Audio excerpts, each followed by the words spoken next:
सुप्रभात बच्चों, आज हम आपकी पाठ्य पुस्तक हिंदी के अध्याय 10 का अध्ययन करेंगे, जिसका शीर्षक है दक्षिण गंगा गोदावरी। तो चलिए पाठ को पढ़ते हैं और जानते हैं दक्षिण की गंगा के विषय।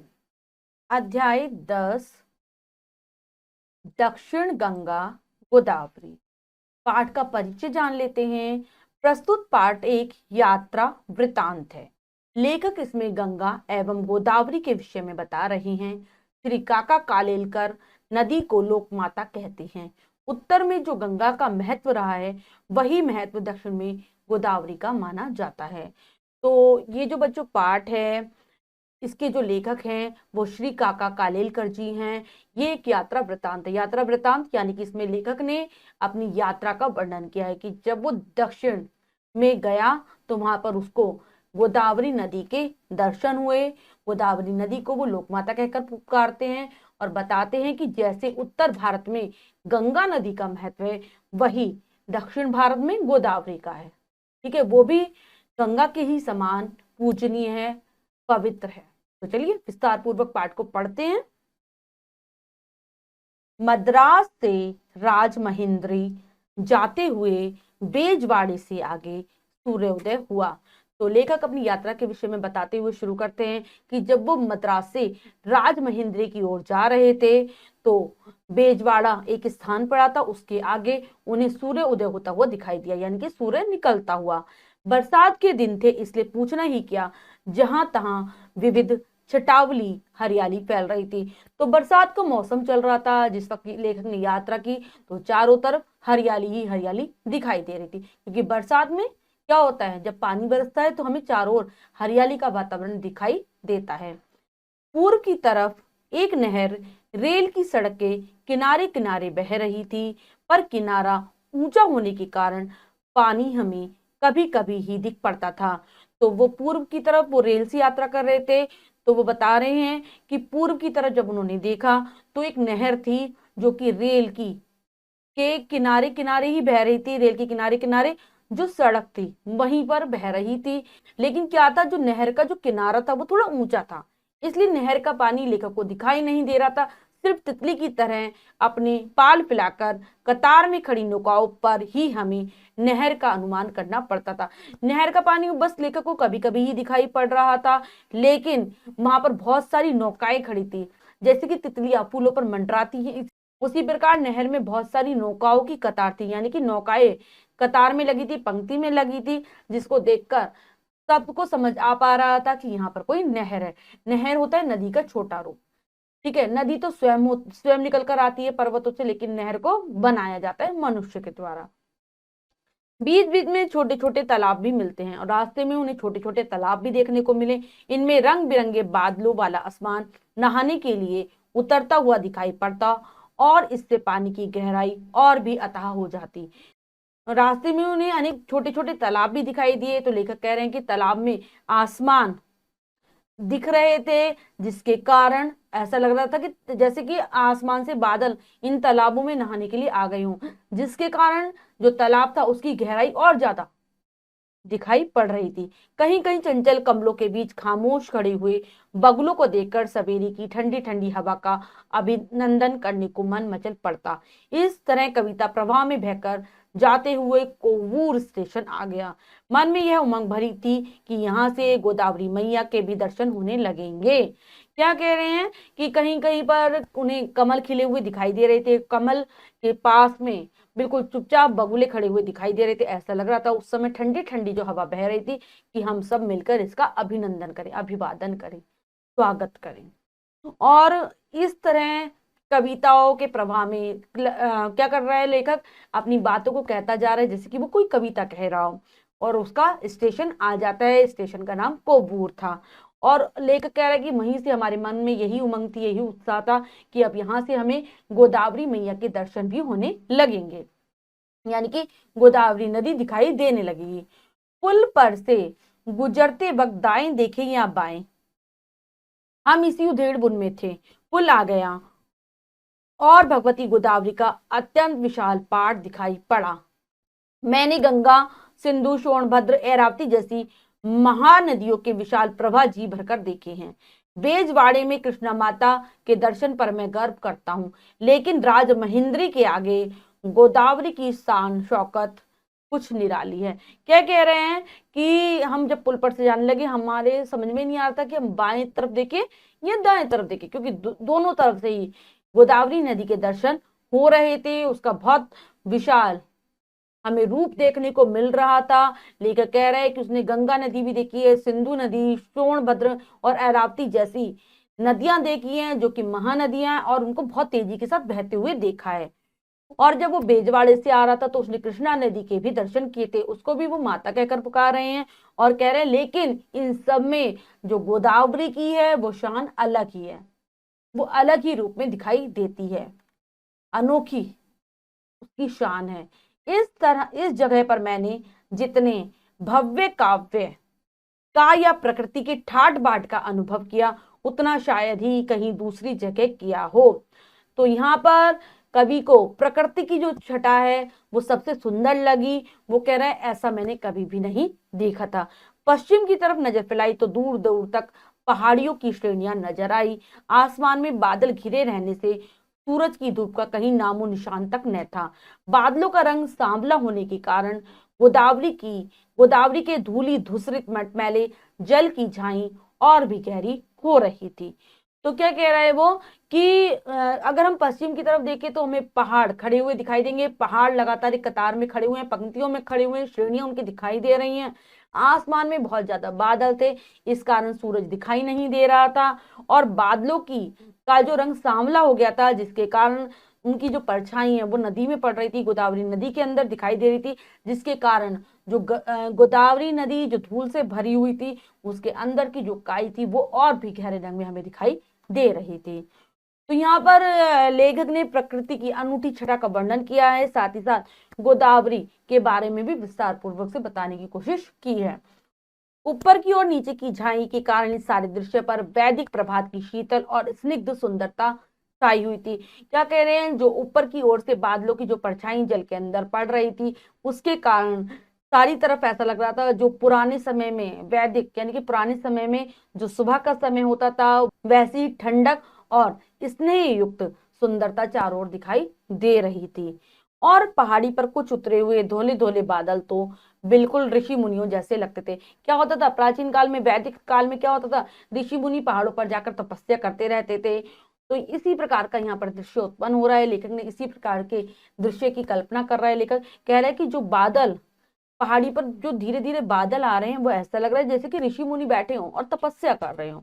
इस सारे दृश्य का वर्णन कैसे किया जा सकता है, यह इतना सारा पानी कहाँ से आता होगा। तो लेखक कह रहे हैं कि इतना मनोरम दृश्य है वो, जिसका वर्णन मैं कर ही नहीं पा रहा हूँ, और मैं बार बार मन में ये भी सोच रहा हूँ कि इतना सारा पानी, इस विशाल नदी में इतना सारा पानी कहाँ से आता होगा। विपत्तियों में से विजय सहित पार हुआ राष्ट्र जिस तरह वैभव की नई नई छटाएं दिखलाता है और चारों तरफ अपनी समृद्धि फैलाता है, उसी तरह गोदावरी का अखंड प्रवाह पहाड़ों में से निकलकर अपने गौरव को साथ में लिए आता हुआ दिखाई पड़ता है। जैसे कि अगर किसी राष्ट्र पर कोई बहुत बड़ी मुसीबत आ जाए, परेशानी आ जाए, और वो राष्ट्र उस परेशानी से निकल जाए, और जब वो नया नया उन परेशानियों से निकलता है, तो जिस प्रकार से वो अपना चारों तरफ वैभव फैलाता है, अपने वैभव की चारों तरफ क्या करता है, कीर्ति फैलाता है, उसी प्रकार से ऐसा लग रहा था कि जैसे जो गोदावरी मैया है वो भी क्या कर रही है, पहाड़ों से निकलकर और लगातार तेजी के साथ बहती हुई अपने गौरव को, अपनी गाथा को अपने साथ में लिए हुए आ रही है। क्या होता है जब भी हम मुसीबत से निकलते हैं, जब कोई भी राष्ट्र मुसीबत से निकलता है, तो जब वो नया नया निकला होता है तो अपनी वैभव को, वैभव यानी कि जो भी उसकी समृद्धि है, उसको चारों तरफ बिखेरना चाहता है। इसी प्रकार से ऐसा लग रहा था कि पहाड़ों के बंधन में बंधी हुई थी गोदावरी, और वो उस बंधन से आजाद होकर बहुत तेजी के साथ अपने प्रवाह को तेजी के साथ बढ़ती हुई क्या कर रही आ रही है, और अपना गौरव की गाथा गा रही है। छोटे बड़े जहाज तो नदी के बच्चे हैं, जो माता के स्वभाव से परिचित होने के कारण उसकी गोद में मनमाना नाचे, खेले, उछले और कूदे, तो उन्हें इससे रोकने वाला कौन है। तो जितने भी जहाज नदी में तैर रहे हैं, चाहे वो छोटे हैं चाहे बड़े हैं, तो उन जहाजों को लेखक ने बच्चे माना है। वो कह रहा है कि जिस प्रकार से एक माता अपने बच्चे के स्वभाव से परिचित होती है, वो उसे कुछ भी नहीं कहती, चाहे बच्चा अपनी मनमानी कितना भी करे, नाचे खेले उछले कूदे, लेकिन वो उसे रोकती नहीं है। इसी प्रकार से ये जहाज है, ये भी अपनी मर्जी से चलते हैं, कभी तेजी के साथ कभी धीरे धीरे आगे बढ़ते हैं, इन्हें कोई रोकने वाला नहीं होता। लेकिन बच्चों की उपमा तो इन मावों की अपेक्षा प्रवाह में जहां तहां पड़ते हुए भंवरों को देनी चाहिए। कुछ दर्द दिख पड़े, थोड़ी ही देर में भयानक तूफान का स्वांग रचा और एक ही पल में खिलखिलाकर हंस पड़े। तो वो कह रहा है कि हम बच्चों की तुलना तो भंवरों से भी करते हैं। जो नदी के अगर हमें देखें अगर नदी को, तो जगह जगह हमें भंवर पड़ते हुए दिखाई देते हैं। क्यों? ऐसा लगता है कि थोड़ी ही देर में बहुत तेज तूफान आने वाला है और थोड़ी ही देर में सब कुछ शांत हो जाता है। तो लेखक कह रहा है कि ये भंवर पता नहीं कहाँ से आते हैं और कहाँ चले जाते हैं। पानी के अंदर जो गोल गोल घेरा बनता है हवा तेजी के साथ चलने के कारण, उसे भंवर कहा जाता है। तो वो थोड़ी थोड़ी दूर पर नदी में लेखक को दिखाई दे रहे हैं और आते हैं और गायब हो जाते हैं। ऐसे लंबे चौड़े भारी पाट के दरमियान अगर टापू न हो तो इनकी कमी ही रह जाए। गोदावरी के टापू अत्यंत प्रसिद्ध हैं, कई तो पुराने धर्म की तरह जहां के तहां स्थिर रूप होकर जमे हुए हैं और कई एक कवि की प्रतिभा की तरह क्षण क्षण भर में स्थल की नवीनता उत्पन्न कर लेते हैं और नया रूप ग्रहण कर लेते हैं। कह रहे हैं कि गोदावरी बहुत ही बड़ी नदी है, अगर ऐसी इतनी बड़ी नदी होने के बाद भी अगर इसमें टापू ना हो तो फिर तो इसमें कुछ कमी ही रह जाएगी।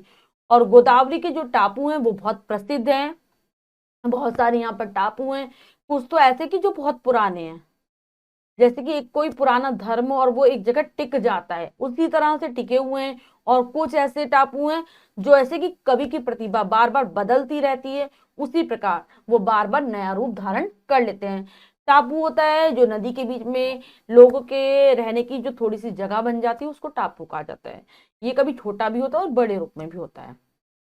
इन टापुओं में अनासक्त बगुलों को छोड़ और कौन रहने जाए। जब बगुले चलते हैं तो वे उन पर पैरों के गहरे निशान छोड़े बगैर और जगह कैसे जाएं। अपने धवल चरित्र का अनुकरण करने वालों के लिए चरण चिन्हों द्वारा अगर वे दिशा सूचित न करें तो बगुले ही कैसे।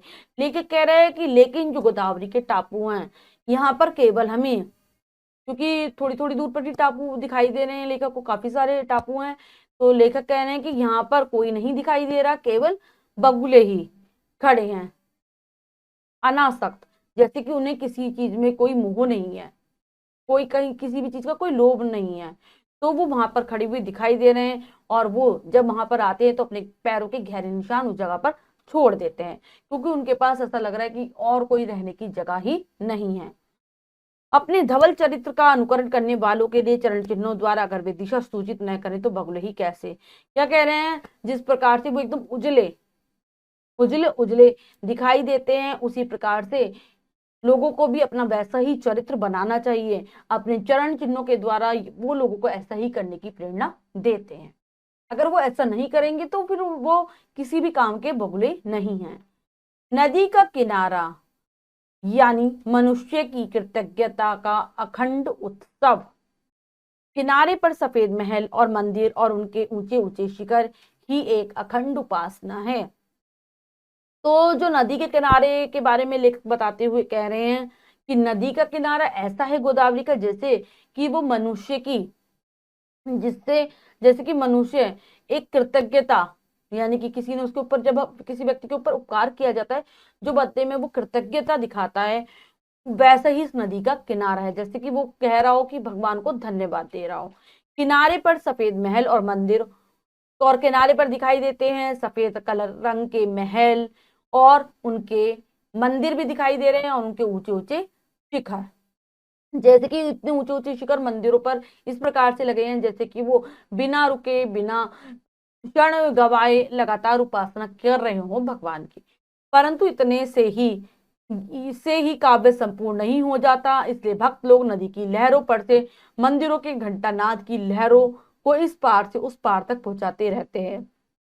तो केवल शिखर उपासना कर रहे हैं तो इससे कुछ नहीं होगा, क्या करते हैं, भक्त लोग भी नदी की लहरों से पे जो मंदिर बने हैं उन पर क्या करते हैं, लगातार घंटे बजाते रहते हैं, जैसे कि एक किनारे से दूसरे किनारे तक आवाज पहुंचा रहे हो।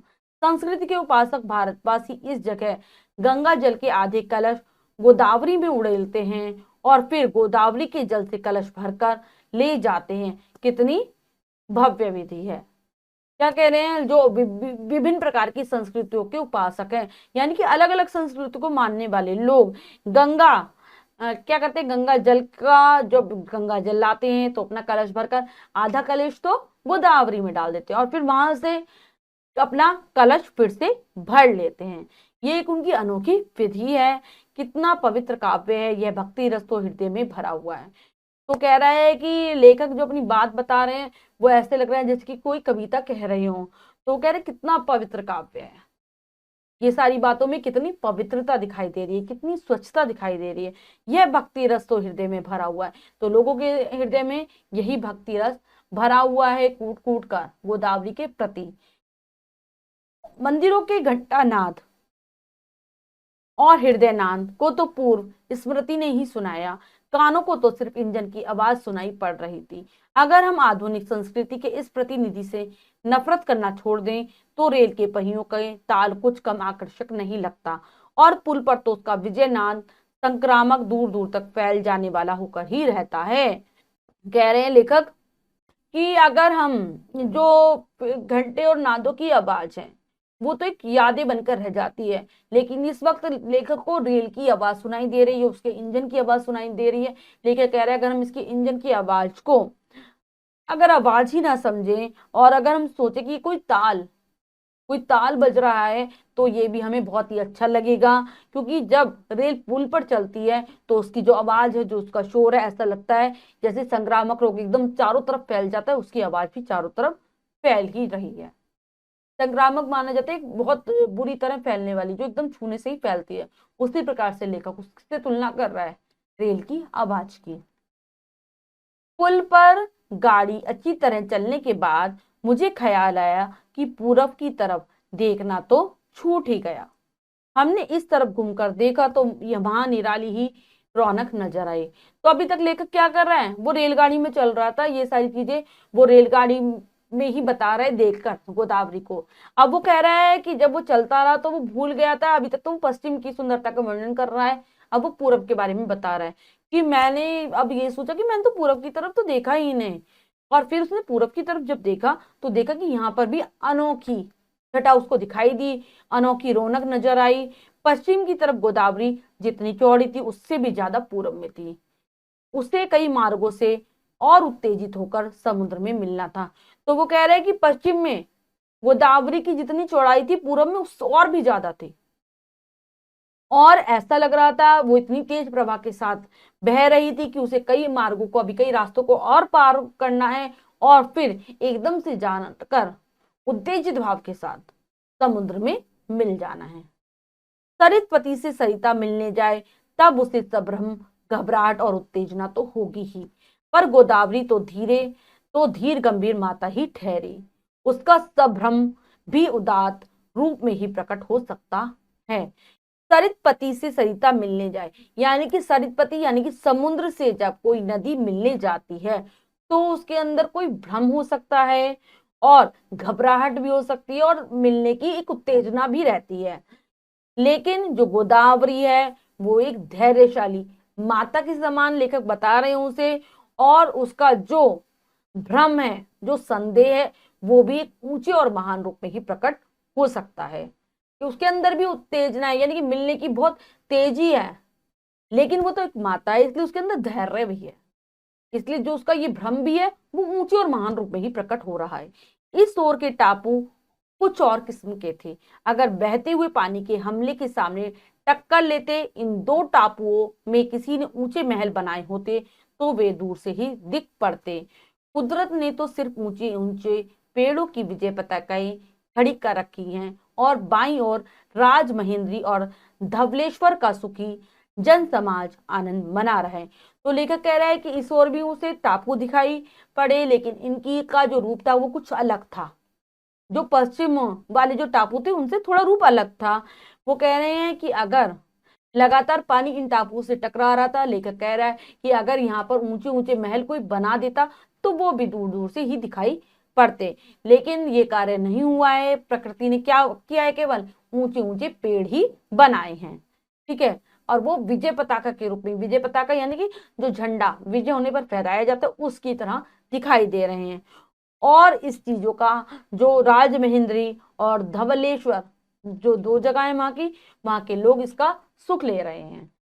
ऐसे दुर्लभ दृश्य के दर्शन से तृप्त होने से पहले ही दाहिनी ओर नदी के किनारे से सटकर मस्ती और अल्हड़पन के साथ बहते हुए कांस की सफेद कलगियों का स्थावर प्रवाह दूर दूर तक जाता हुआ नजर आ रहा था। नदी के पानी में उन्माद था, इसमें लहरें न थी। कलगियों के इस प्रवाह ने हवा के साथ साथ जो षड्यंत्र रचा था उससे वह मनमानी हिलोरे उछाल सकता था। तो ऐसे दुर्लभ दृश्य लेखक कह रहा है कि बहुत कम दिखाई देते हैं, बहुत ही मनमोहक होते हैं ये। तभी उसे दाहिनी नदी के किनारे सटकर बहता हुआ पानी दिखाई दिया, जो कि कांस की सफेद कलगियों का स्थावर प्रवाह, जो वहां पर कांसे की सफेद कलगियां लगी हुई थी वो दिखाई दे रही थी। और ऐसा लग रहा था कि प्रवाह बहुत दूर दूर तक, यानी कि नदी बहुत तेजी के साथ बह रही है और दूर दूर तक जा रही है। लेखक कह रहे हैं कि दाहिनी ओर भी उसे पानी बहता हुआ दिखाई दे रहा था और ऐसा लग रहा था जैसे कि किसी के अंदर जब जवानी में जो अल्हड़पन होता है, मस्ती हो, उसके साथ वो पानी बह रहा है। लेखक कह रहा है कि वहां पर कांस की सफेद कलगियों का जो प्रवाह था ऐसा लगता था कि वहां पर स्थित हो गया और वो लगातार तेजी के साथ आगे बढ़ रहा है। नदी के पानी में उन्माद था, उसमें लहरें न थी। तो क्या था, पानी इस तरीके से था कि वो तेजी से बढ़ रहा था, जैसे कि किसी इंसान पर उन्माद चढ़ जाता है, पागलपन चढ़ जाता है, उसी प्रकार से ऐसा लग रहा था कि पानी में भी उन्माद आ गया है। उसमें लहरें नहीं दिखाई दे रही थी।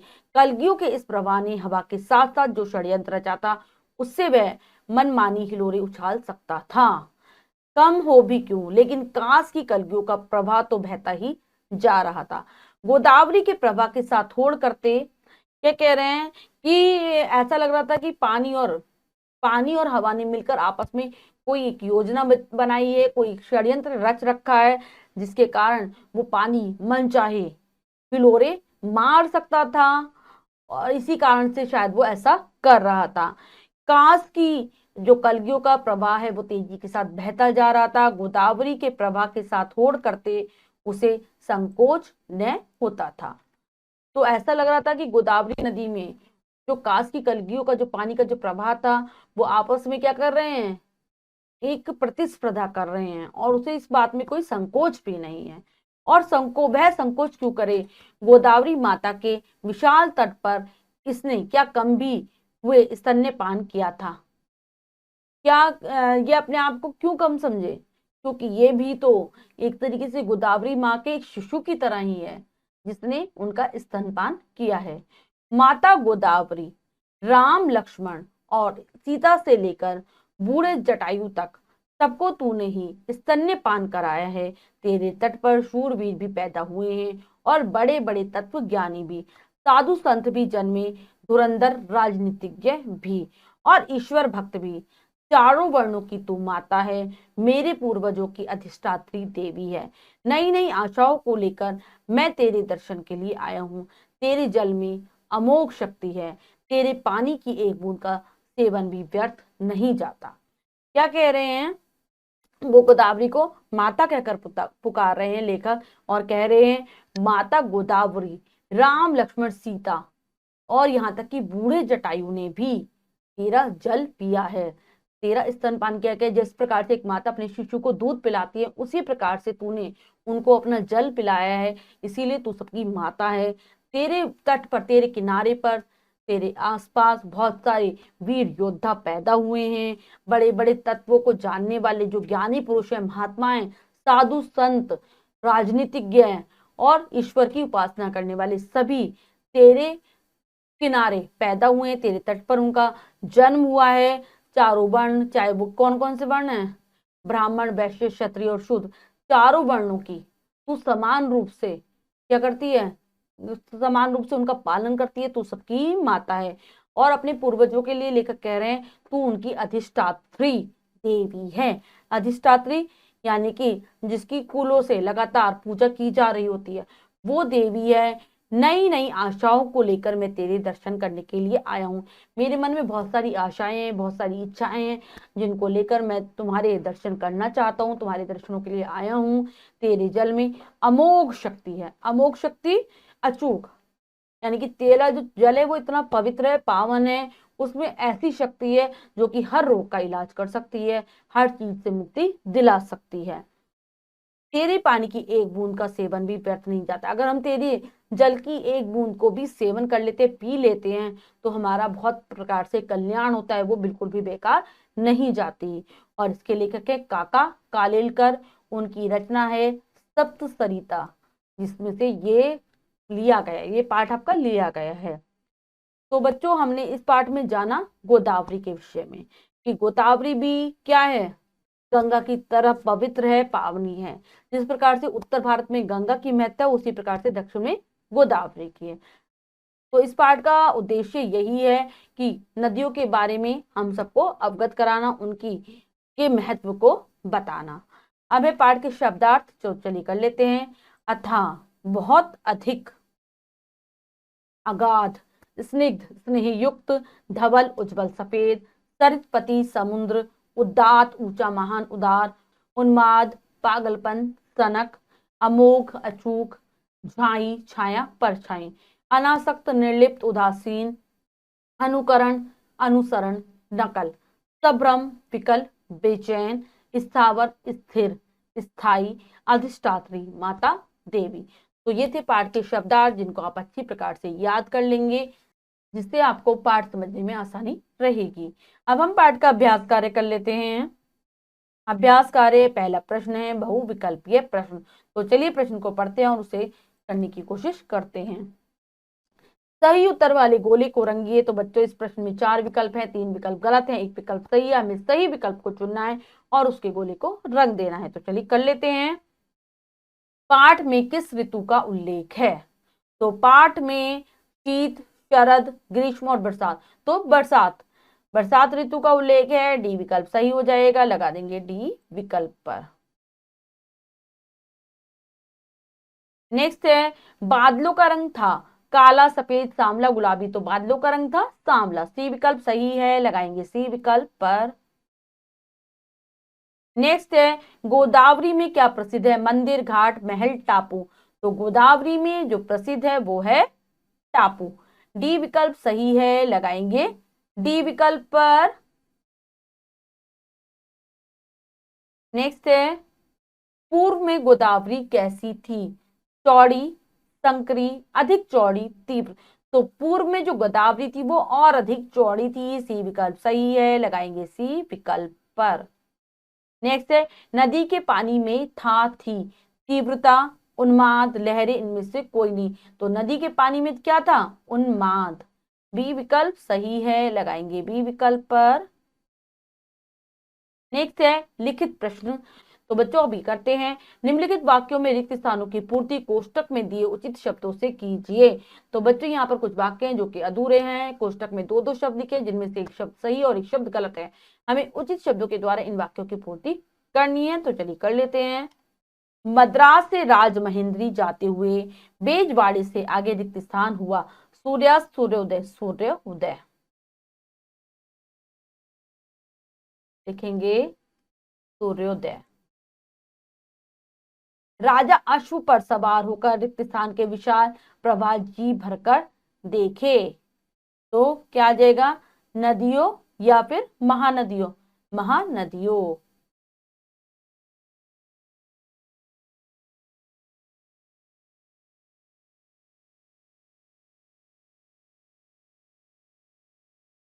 छोटे बड़े जहाज तो नदी के रिक्त स्थान हैं। मान, बच्चे, तो वो बच्चे हैं। नेक्स्ट है, सरितपति से रिक्त स्थान मिलने जाए तब उसे संभ्रम, घबराहट और उत्तेजना तो होगी ही। तो सरिता, कविता तो सरिता।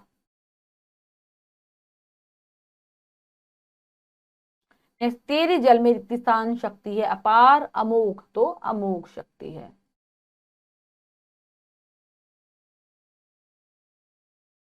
अगला है, निम्नलिखित वाक्यों के सामने पाठ के अनुसार क्रमांक लिखिए। तो बच्चों नीचे कुछ वाक्य हैं जिन्हें हमें क्रमांक देना है, जिस हिसाब से वो पाठ के अंतर्गत आए हैं। तो चलिए पढ़ लेते हैं। पहले, उसे कई मार्गों से होकर समुद्र में मिलना था। मेरे पूर्वज की तू अधिष्ठात्री देवी है। बीच बीच में छोटे तालाब भी मिलते। नदी का किनारा यानी मनुष्य की कृतज्ञता का अखंड उत्सव। आसमान में बादल घिरे रहने से सूरज की धूप का कहीं नामो निशान तक न था। तो चलिए अब सबसे पहले 4, 4, फिर 5, फिर 1, 3, 2। उसके बाद है, निम्नलिखित प्रश्नों के उत्तर दीजिए।